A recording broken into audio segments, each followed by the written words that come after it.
yaşına gələndə o qız gözəlləşib əcəb qız olar. 5 yaşından 10 yaşına gələndə qonça təy açılıb bir nərgiz olar. 11-ində ağ şal örtər başına, 12-sində vəsmə yaxar qaşına. Elə ki, ay canım, elə ki yetişdi 13 yaşına, qoyma qonşulara yo bir söz olar. 14-ündə gözəllərə qatılar, 15-ində elçilərə satılar, 16-sında şirin toylar qurular, tapar həmdəminiz hər bir naz olar.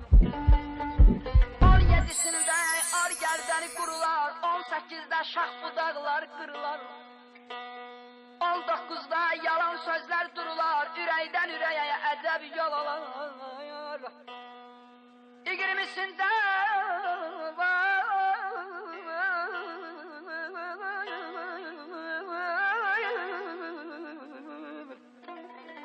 20-sində gəlib bənzər gəlinəm, 21-də sığal verər telinəm. Elə ki baş verdi eşkin gönlüm, təzədən nazlanam, nazlı qız oy oy oy oy canım ay balım.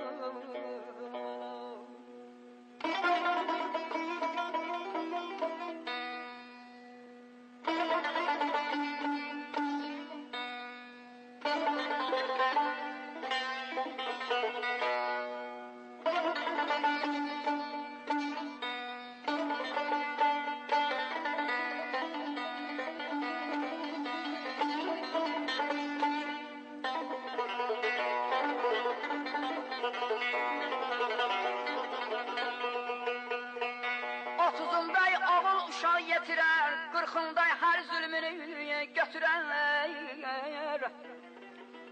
50 yaşday gəlib köksünü ötürər, heç kəsdən qalmaz, üzbəy üz olar.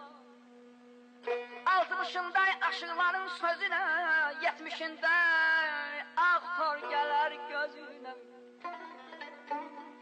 Elə ki yaşını çatdırdı yüzünə, ocaqlar başında tək yalqız olar ölər.